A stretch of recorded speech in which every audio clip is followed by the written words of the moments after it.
नमस्कार, मैं जय विजय सिंह और स्वागत है आपका मेरे YouTube channel amazing motivation by Jay Vijay Singh में।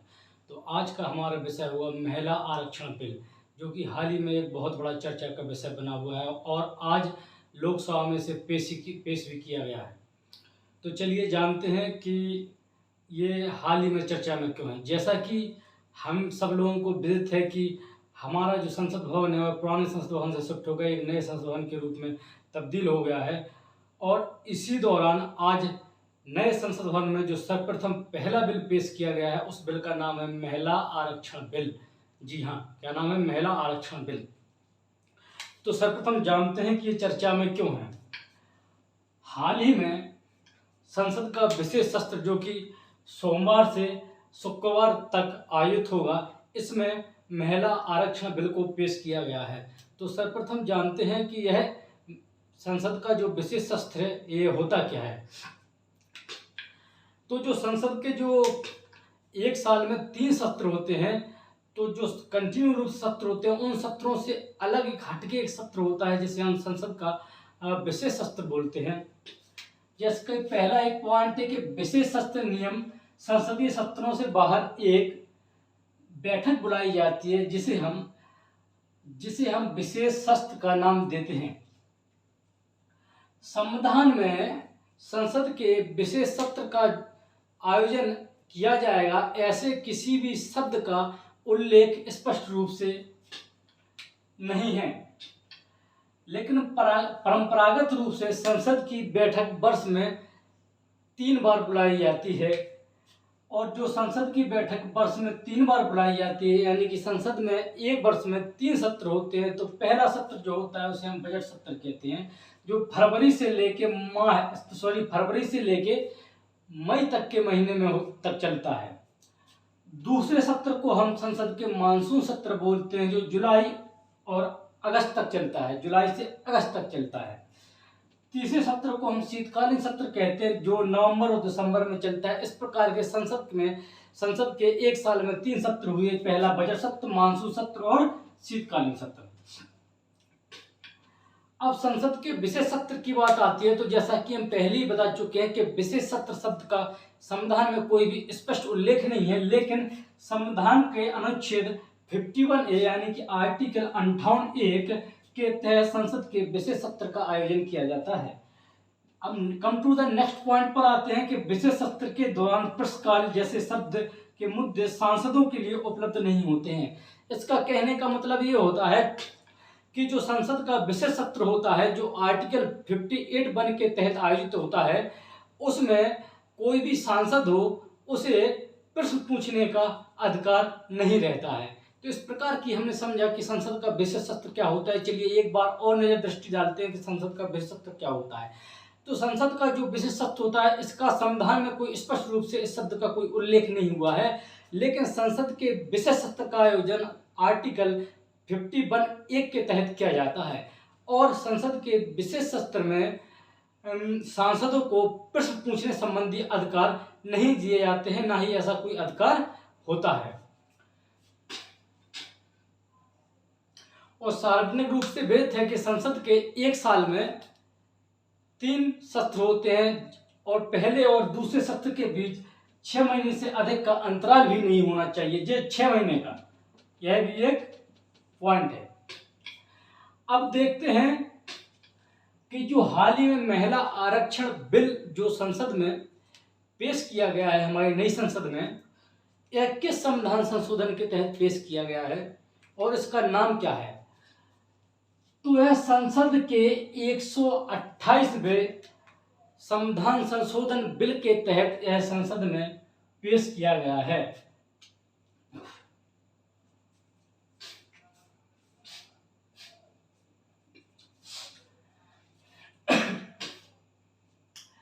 तो महिला आरक्षण बिल संविधान के 128वें संविधान संशोधन के तहत पेश किया गया है, जिसे हमारी भारत सरकार या इस संविधान संशोधन विधेयक को नाम दिया गया है, जिसका नाम है नारी शक्ति बंधन विधेयक।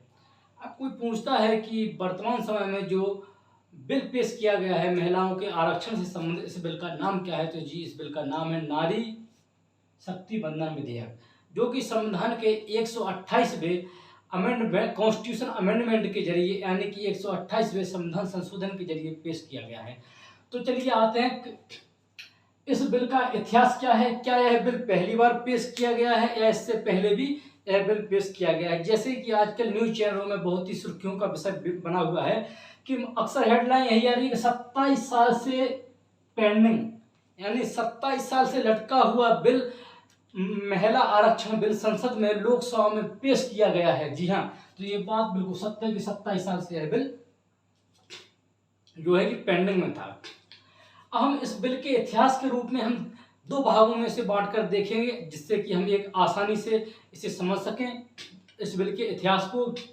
तो आज़ादी से पूर्व यह बिल सन 1931 में सरोजिनी नायडू के द्वारा सन 1931 में सरोजिनी नायडू के द्वारा ब्रिटिश प्रधानमंत्री को एक लेटर लिखा गया था, जिस लेटर में यह बात लिखी गई थी कि जो महिलाओं को जिस भी पोस्ट यानी कि जिस भी पद पर उन्हें नियुक्त किया जाए तो वह नियुक्ति नॉमिनेशन के आधार पर यानी कि मनोनयन या मनोनीत के आधार पर ना होकर इलेक्टेड यानी कि चुने जाने के अधिकार के तहत हो। इसका मतलब ये है कि जो भी पद पर, जिस भी पद पर महिलाओं को की अपॉइंटमेंट किया जाएगा वो नॉमिनेटेड नहीं बल्कि इलेक्टेड होना चाहिए। ऐसा पत्र ब्रिटिश प्रधानमंत्री को माननीय श्रीमती सरोजिनी नायडू के द्वारा लिखाया गया था। तो यह भारत के स्वतंत्रता से पहले की बात है, यानी कि ब्रिटिश इंडिया की बात बता रहे हैं। अब आते हैं हम सन 1947 में, जैसे ही हमारा देश आजाद हो जाता है तो उसके बाद जानते हैं इस महिला आरक्षण बिल का क्या है प्रावधान, कब कब पेश किया गया है। तो यह बिल 1988 में एक राष्ट्रीय परिप्रेक्ष्य योजना के तहत इस बिल को पेश किया गया था। 1989 में राजीव गांधी सरकार ने इस बिल को लोकल बॉडीज के रूप में कि हमारे जो ग्रास रूट लेवल पर जो संस्थाएं हैं जिसे हम पंचायत और म्यूनिसिपैलिटी बोलते हैं, उसमें महिलाओं के आरक्षण के लिए 1/3 प्रावधान का जिक्र किया गया था, जो कि बिल लोकसभा में तो पास हो गया था लेकिन ये बिल राज्यसभा में पास नहीं हो सका था। ग्रास रूट लेवल की बात कर रहे हैं, यहाँ पर एक चीज ध्यान रखना, संसद और विधानसभा की बात नहीं कर रहे हैं, ये बात होती है ग्रास रूट लेवल की, सन 1989 की राजीव गांधी सरकार की। उसके बाद 12 सितंबर 1996 को सर्वप्रथम यह बिल यानी कि महिला आरक्षण बिल हमारे संसद और विधानसभा में महिलाओं के आरक्षण के लिए पेश किया गया था। अब यहाँ 1989 और 1996 में सिर्फ एक ही बात का अंतर है, यह समझना बहुत जरूरी है कि 1989 में जो बात राजीव गांधी द्वारा बोली गई थी बिल में, वह ग्रास रूट लेवल पर थी, यानी कि नगर पालिकाओं में और ग्रामीण पंचायतों में महिलाओं के लिए 1/3 यानी कि 33% रिजर्वेशन की बात कही गई थी। लेकिन अगर बात आती है कि संसद में यानी कि लोकसभा में और विधान परिषद में और विधानसभाओं में सर्वप्रथम महिलाओं के आरक्षण की बात कब की गई थी, तो सन 1996 में की गई थी। और यह संविधान संशोधन 81वां था, यानी कि 81 कॉन्स्टिट्यूशन अमेंडमेंट के जरिए सन 1996 में संसद और विधानसभाओं में महिलाओं के आरक्षण के लिए बात की गई थी और बिल पेश किया गया था। इसके लिए एक पैनल बनाया गया था जिसका नाम था गीता मुखर्जी पैनल। इस पैनल ने अपनी रिपोर्ट दी थी, लेकिन अंत में क्या हुआ, लोकसभा भंग हो गई और लोकसभा भंग होने के साथ ही साथ यह विधेयक भी समाप्त हो गया। तो उसके बाद 1998 में 12वीं लोकसभा में अटल बिहारी वाजपेयी सरकार ने इस बिल को पेश किया था। उसके बाद यह बिल 1999, 2002 और 2003 में कई बार पेश किया गया लेकिन सफलता हाथ नहीं लगी। एट लास्ट 6 मई 2008 को राज्यसभा में पेश किया गया और 9 मार्च 2010 को राज्यसभा में तो पारित हो गया, लेकिन लोकसभा में विचार के लिए ये कभी नहीं लाया गया। उसके बाद जब 2014 में लोकसभा जब भंग हो गई तो ये बिल भी समाप्त हो गया। इस प्रकार की इतिहास में हम जानते हैं कि इस बिल में ब्रिटिश भारत में सर्वप्रथम महिलाओं के आरक्षण की बात माननीय श्री सरोजिनी नायडू ने कही थी, और आज़ादी के बाद की जो बात है ग्रास रूट लेवल पर जो महिलाओं के आरक्षण की बात है सर्वप्रथम, वह राजीव गांधी जी ने सन 1989 में कही थी, और हमारी संसद और विधानसभा में जो महिलाओं के आरक्षण के लिए बात है वह 1996 में सर्वप्रथम बोली गई थी, जिसके लिए गीता मुखर्जी नामक एक पैनल बनाया गया था। उसके बाद लगातार कई कोशिशें की गई, जैसे दिखाया गया है कि 1998, 99, 2000, 2003, 2008, 2010, लेकिन कहीं भी किसी प्रकार की सफलता हाथ नहीं लगी। लोकसभा राज्यसभा में तो पारित हो गया था, लेकिन लोकसभा में इस बिल को पारित नहीं कराया जा सका। चलिए अब जानते हैं कि हाल ही में आज लोकसभा में इस बिल को पेश किया गया है। इसके बाद ये बिल पास हो जाएगा तो इसका हम ऑब्जर्वेशन करेंगे, कंक्लूजन निकालेंगे कि क्या लाभ है इस बिल से, क्या क्या है इस बिल में। लेकिन वर्तमान में यह बिल पेश हो चुका है तो इसके बारे में जान लेते हैं, इसमें प्रोविजंस क्या क्या है, यानी कि प्रावधान क्या क्या है। तो कम टू द पॉइंट बनी रहिए मेरे साथ, आइए।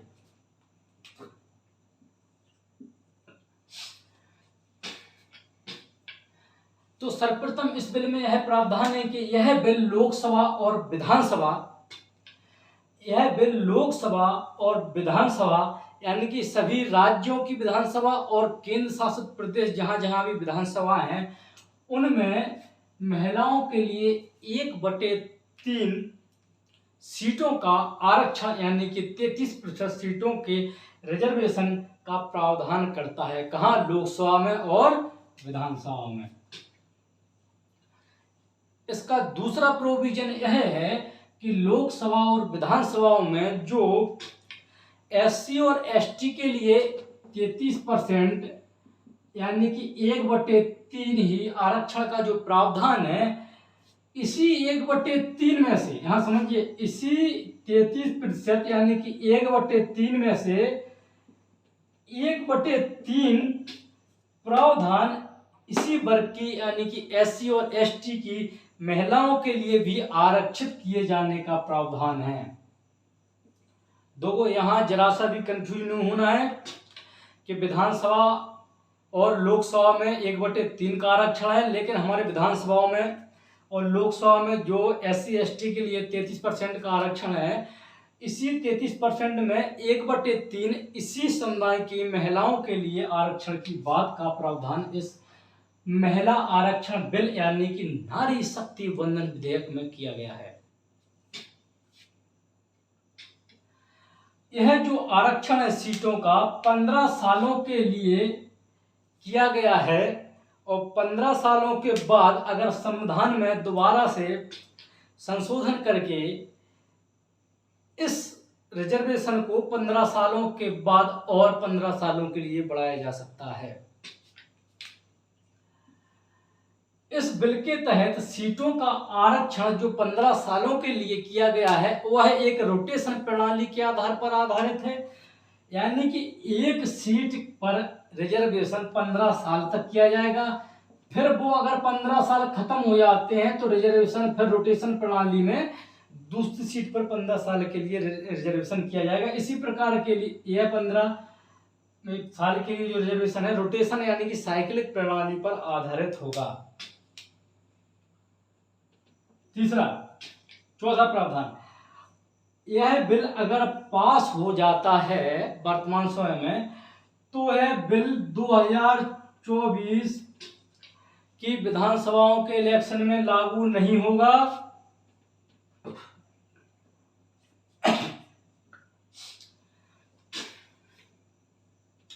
इस बिल को लागू करने की जो बात है, इस बिल में साफ साफ कहा गया है कि अगले परिसीमन के बाद ही इस बिल को लागू किया जाएगा, और अगला परिसीमन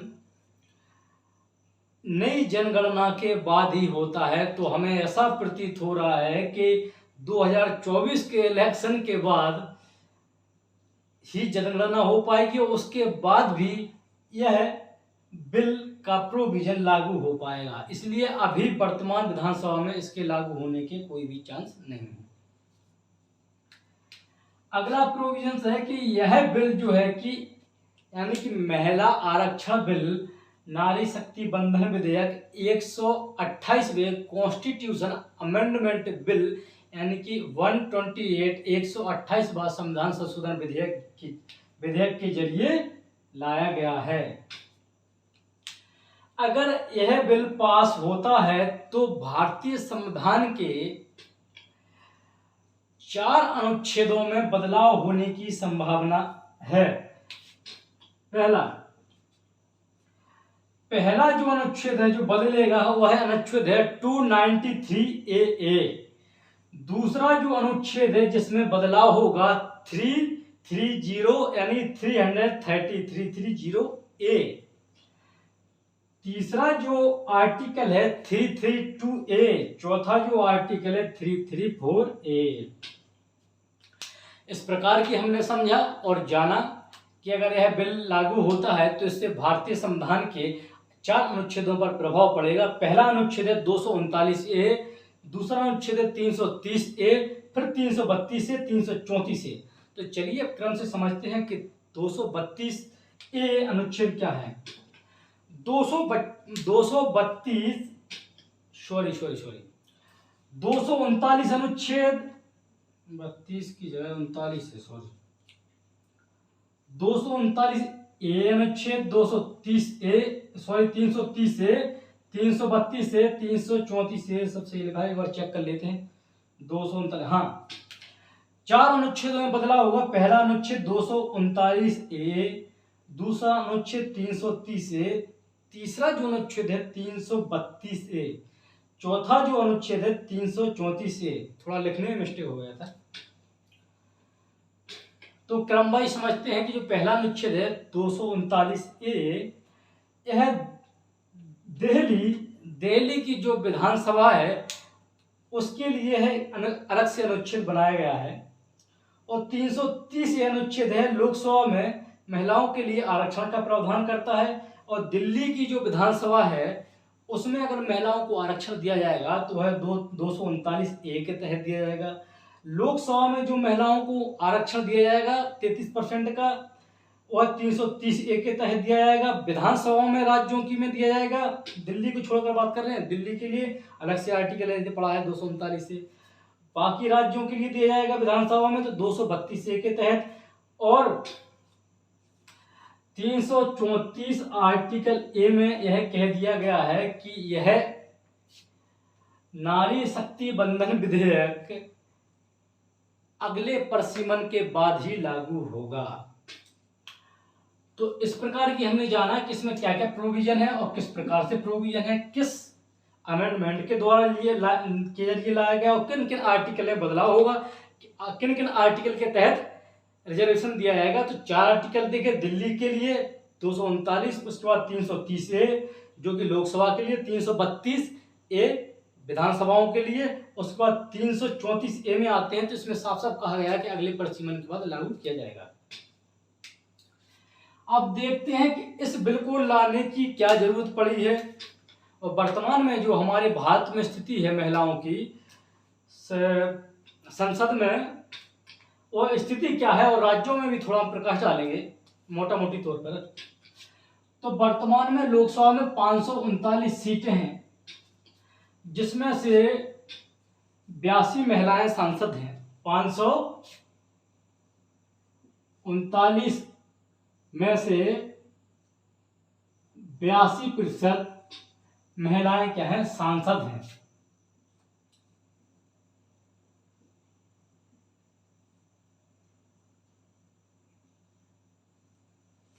ठीक है, जो कि 15% से कम है। राज्यसभा में वैसी स्थिति पर नजर डालते हैं तो राज्यसभा में 238 सांसद हैं, जिनमें से महिलाओं की संख्या 31 महिलाएं हैं जो कि सांसद हैं, यानी महिलाओं की संख्या 31 है। इस प्रकार से राज्यसभा में भी यह 13.02% आरक्षण या आरक्षण 13.2% महिलाएं ही सांसद हैं। वर्तमान स्थिति के अनुसार जो लोकसभा और राज्यसभा में महिला सांसदों का प्रतिशत है, लोकसभा में 15% से कम है और राज्यसभा में तो 13.02% ही है, 14% से कम ही है। तो पॉइंट ऑफ व्यू यानी कि वुमेन एम्पावरमेंट के हिसाब से, महिला सशक्तिकरण के हिसाब से यह अनइक्वलिटी को दर्शाता है।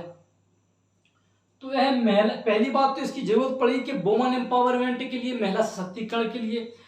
दूसरी, महिलाओं को एक बराबरी का दर्जा दिए जाने के लिए। तीसरा, महिलाओं की राजनीति में पुरुषों के बराबर ही अधिकार मिले या भागीदारी हो, इसके लिए भी यह बिल और महत्वपूर्ण हो जाता है। इसलिए यह बिल और महत्वपूर्ण हो जाता है कि महिलाओं की भागीदारी राजनीति में भी हो और ज़्यादा हो।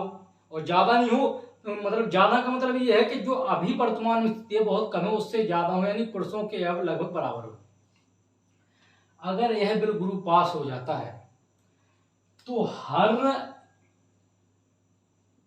तीसरी सांसद महिला ही सांसद होगी। क्या लोकसभा में देखते हैं 539 में 3 एकम 3, 3 को 12, 3 18, ठीक है। इसका 33% निकालें, 539 का 33%, 105 500 359 और गुणा कर दो 23 का 5 15। हाँ, तो इस हिसाब से देखते हैं कि अगर देखेंगे कि लोकसभा में जो 539 महिला है वर्तमान में सांसद, लोकसभा में जो 539 सांसद है उसमें से 82 महिलाएं सांसद हैं, यानी कि 15% से भी कम है। और राज्यसभा में 238 सांसद है, इसमें से 31 महिलाएं सांसद हैं, यानी कि 14% से कम है, मतलब 13.02% है। अगर यह बिल पास हो जाता है गुरु, तो हर तीसरा सांसद महिला सांसद ही दिखाई दी जाएगी। अब थोड़ा सा प्रकाश हम राज्य पे डालते हैं कि वो कौन से शीर्ष राज्य हैं जो जिनकी भागीदारी, महिलाओं की भागीदारी जिनमें अच्छी है। मतलब जेंडर इक्वलिटी तो नहीं कहेंगे ना, वुमेन एम्पावरमेंट कहेंगे, लेकिन कहें कि हाँ और राज्यों की अपेक्षा मजबूत है। जो छत्तीसगढ़ इस स्थान पर सबसे पहले आता है शीर्ष राज्यों में, कि छत्तीसगढ़ राज्य में महिलाओं की राजनीतिक स्थिति सबसे अच्छी है, यानी कि महिला जो विधायक हैं वह 14.44% है। इसके बाद पश्चिम बंगाल, वेस्ट बंगाल का नंबर आता है, वहां पर राज्य में 13.70% महिलाएं विधायक हैं, और झारखंड में 12.35% है, और राजस्थान में 12% है। यूपी, क्या बात है, यूपी इसमें भैया इनके बाद 5वें नंबर पे चला गया, यानी कि उत्तर प्रदेश में जो महिला विधायक है वो 11.66% ही है। तो शीर्ष राज्यों की बात करते हैं तो छत्तीसगढ़ के बाद वेस्ट बंगाल, झारखंड और राजस्थान, उसके बाद यूपी। और सबसे कम भागीदारी आती है तो नॉर्थ ईस्ट राज्यों में। नॉर्थ ईस्ट के जो राज्य हैं, मात्र एक महिला सांसद का नाम वहां जिक्र होता है, जो कि एक महिला है का नाम जिक्र होता है, जिसे जो सांसद लगभग है विधायक। नागालैंड की स्थिति देखें तो 0% है, मिजोरम की देखते हैं तो 0% है, जम्मू कश्मीर में देखते हैं स्थिति महिलाओं की राजनीतिक भागीदारी तो 2.31% है, कर्नाटक में देखते हैं तो 3.14% है, और पुडुचेरी में देखते हैं तो 3.3% है। इस प्रकार से हम जानते हैं कि शीर्ष राज्य छत्तीसगढ़, वेस्ट बंगाल, झारखंड, राजस्थान, यूपी है, और सबसे कम भागीदारी नागालैंड, मिजोरम में है, यानी कि नॉर्थ ईस्ट के राज्यों में है, और जम्मू कश्मीर 2.30% महिलाएं विधायक है, कर्नाटक में 3.14% महिलाएं विधायक है, पुडुचेरी में 3.3% महिलाएं विधायक हैं। इस हिसाब से अगर औसत देखते हैं तो वर्तमान समय में महिला की स्थिति बहुत ही कमजोर है, राजनीति में भागीदारी बहुत ही कमजोर है, चाहे वो संसद में हो चाहे राज्य की विधानसभाओं में हो। इसलिए यह महिला आरक्षण बिल, नारी शक्ति बंधन विधेयक लाया गया है। तो एक ओवर व्यू के रूप में हमने समझा जाना कि हाल ही में चर्चा में क्यों है, क्या है नारी शक्ति बंधन विधेयक, इसमें प्रोविजंस क्या है, वर्तमान स्थिति क्या है राजनीति में। तो चलिए आज का विषय हम यहीं पर समाप्त करते हैं और मिलते हैं आपसे हम अगले पे नेक्स्ट टॉपिक के साथ नेक्स्ट डे में। तो आज के लिए सारे भाइयों को यहीं पर नमस्कार मेरा। और आप इसी तरह मेरे यूट्यूब चैनल और मेरे प्रोग्राम अमेजिंग मोटिवेशन बाय जय सिंह पर जुड़े रहिए। इसी प्रकार मैं आप लोगों को जो भी रिलेटेड मुद्दे कंटेंट जो वर्तमान समय में चल रहे हैं उनके बारे में एक छोटा सा ऑब्जर्वेशन और ओवरव्यू मैं देता रहूँगा, जो कि प्रतियोगी परीक्षा के माध्यम जो प्रतियोगी परीक्षाओं के लिए भी बहुत उपयोगी होगा, खासतौर से यूपीएससी वालों के लिए तो उपयोग बहुत होगा। अब इस प्रकार से हम समझते हैं कि ये टॉपिक जो है कि हमारे भारतीय कॉन्स्टिट्यूशन से भी जुड़ा है, हमारी राजनीतिक व्यवस्था से भी जुड़ा है और हमारी जो कि सामाजिक व्यवस्था से भी जुड़ा है। इस प्रकार से यह टॉपिक वर्तमान समय में एग्जाम की दृष्टि से और भी महत्वपूर्ण हो जाता है। जय हिंद, जय भारत। आज के लिए नमस्कार।